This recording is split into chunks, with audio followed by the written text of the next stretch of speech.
It all starts with the story of Halel, the light bearer. It's one of the most important and misunderstood stories in the Bible, and it contains the answers to some of life's most difficult questions.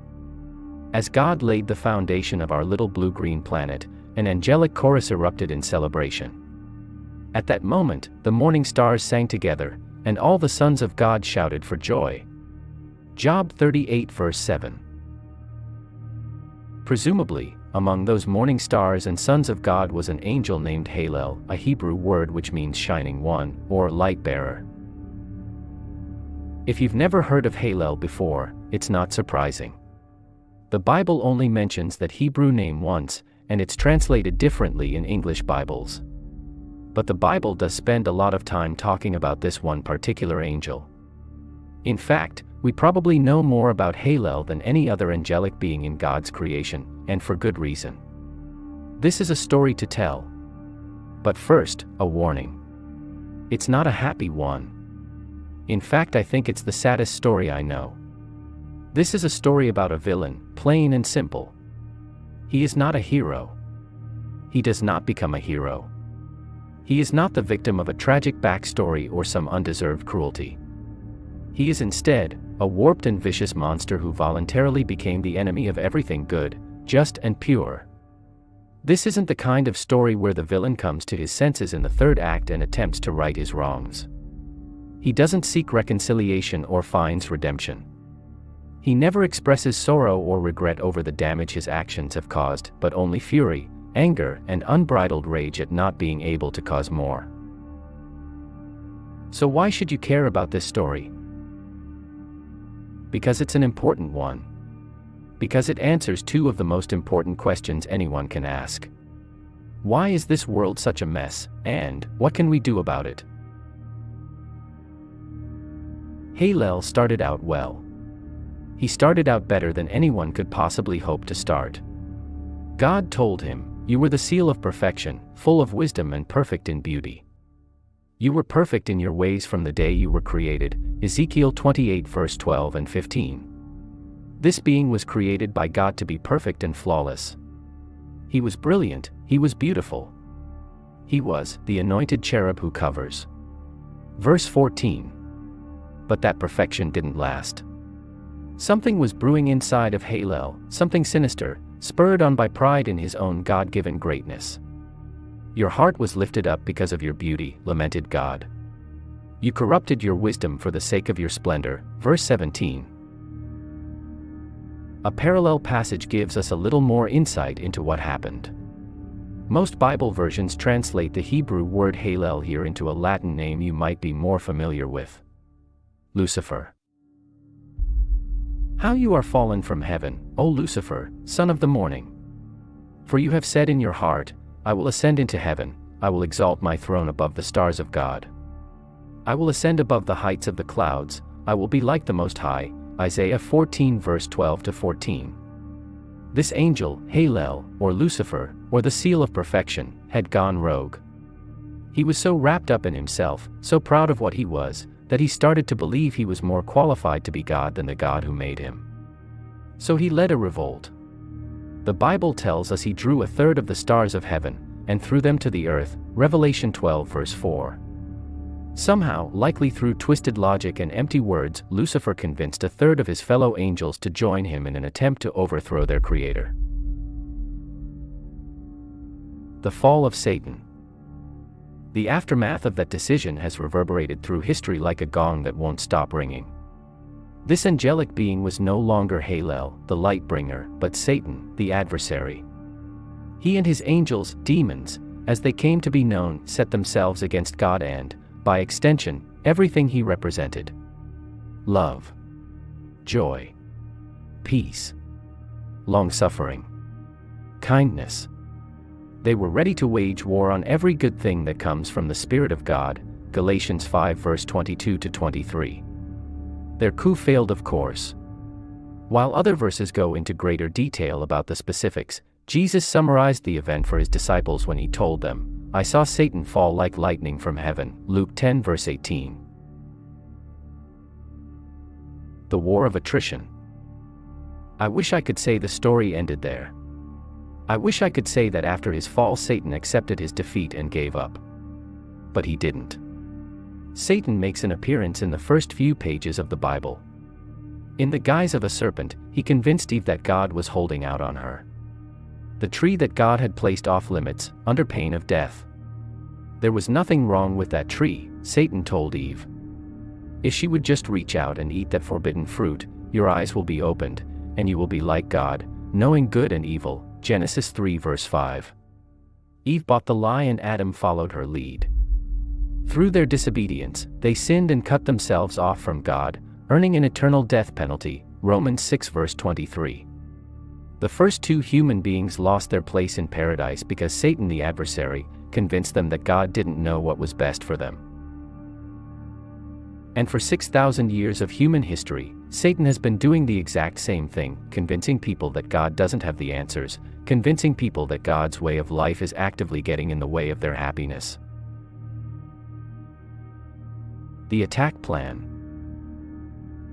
And that's the reality we face, a spiritual battlefield filled with demonic forces, bent on keeping the human race as far from God as possible. They're out there even now, even in this moment, doing everything they can to paint a false picture of God and convince others to reject Him too. But why? Because God has a plan for us. We were created in His image, intended to become His children and live forever in His family. Satan hates that. He hates the idea of the God family growing, and although he isn't strong enough to defeat God, he still aims to hamper the growth of that family as much as possible. Satan will vigorously persecute the church. In the meantime, we must be alert. Be sober-minded, be watchful, warns Peter. Your adversary the devil prowls around like a roaring lion, seeking someone to devour, 1 Peter 5, verse 8. The most powerful weapon in Satan's arsenal is sin. That is disobedience and rebellion toward God, 1 John 3 verse 4. Although God is all-powerful, sin places a wall between us and our Creator, Isaiah 59 verse 1-2. In other words, even though Satan can't cut us off from God, he can convince us to cut ourselves off from God, to erect a wall of sin in our own lives and leave it there. Imitating goodness. How does he do that? The same way he convinced Eve to eat the forbidden fruit. The same way he convinced a third of the angels to rebel against God. Clever lies. Subtle manipulations of the truth. Unfounded promises that prey on our darkest fears and greatest desires. Paul warns us to be on guard against the schemes of the devil, Ephesians 6 verse 11, explaining that we should take precautions to not be outwitted by Satan, for we are not ignorant of his designs, 2 Corinthians 2 verse 11. One of the most important things we can remember as we square off against our adversary is not just who he is, but who he used to be. He was the anointed cherub who covers. He was the light bearer, full of wisdom and perfect in beauty. He remembers what goodness looks like, and more important, he knows how to mimic it. By making sin look good, right and appealing, and by making God look repressive, unfair and fickle. Satan and his demons have quite handily kept the world from seeing and understanding the life-changing truths of the Bible. Paul writes about those whose minds the God of this age has blinded, who do not believe, lest the light of the gospel of the glory of Christ, who is the image of God, should shine on them, 2 Corinthians 4 verse 4. And as long as Satan is allowed to continue his deception, those minds will remain blinded. This leaves us with two big questions. First, if God really is more powerful than Satan, why doesn't God step in and stop him for good? And second, if God is going to keep allowing Satan to deceive the world, what can we do to protect ourselves? Neither of those questions have short or easy answers, but they're important to consider. Regarding our own protection, God provides us with the equipment we need to hold our own against our enemy.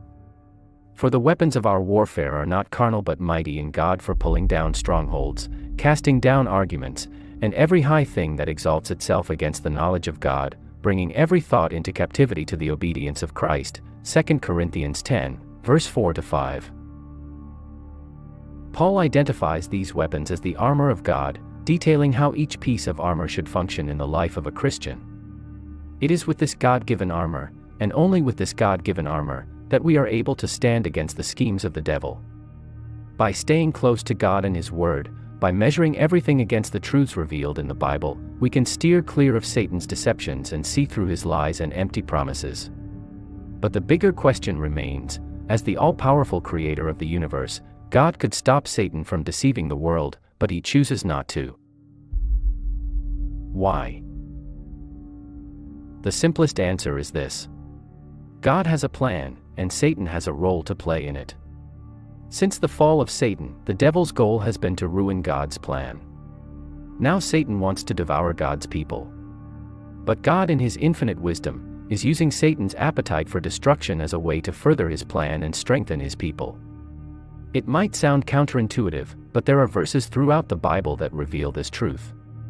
Peter tells his fellow Christians, "Do not be surprised at the fiery trial when it comes upon you to test you." 1 Peter 4, verse 12, because trials are the process through which the genuineness of your faith, being much more precious than gold that perishes, though it is tested by fire, may be found to praise, honor, and glory at the revelation of Jesus Christ. 1 Peter 1 verse 7. When God allows Satan to initiate a fiery trial in our lives, our adversary sees an opportunity to crush God's people, while God sees an opportunity to refine them, just like gold in a fire.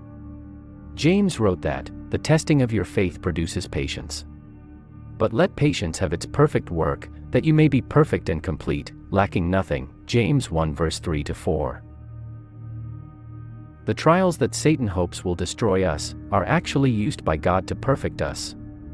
James continued, "Blessed is the man who remains steadfast under trial, for when he has stood the test he will receive the crown of life, which God has promised to those who love Him." Right now, the fall of Satan from heaven is more like a comma than a period. It's an unfinished sentence. He's still at liberty to prowl around, like the roaring lion that he is, but the Bible tells us that won't be true forever. After Jesus Christ returns to this earth, an angel will take the dragon, that serpent of old, who is the devil and Satan, and bind him for 1,000 years, so that he should deceive the nations no more till the 1,000 years were finished. Revelation 20 verse 2-3. No more deception. No more cunning schemes. No more crafty designs. For 1,000 years, Satan will be powerless to influence the human race and blind it to the truth. It will be a time of prosperity the likes of which the world has never known.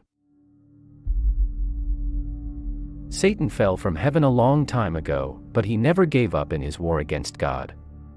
What most people don't understand is that the entirety of human history represents only the smallest fraction of God's plan, and that Satan's part to play in that plan is almost over. His ultimate fate rests in the blackness of darkness forever, where he will be powerless to harm anyone or anything. One day, Satan's fall will be final and complete, and God's creation will begin to discover the very thing Satan has been trying to hide from it for so long. A sense of purpose, and maybe just as important, a sense of peace.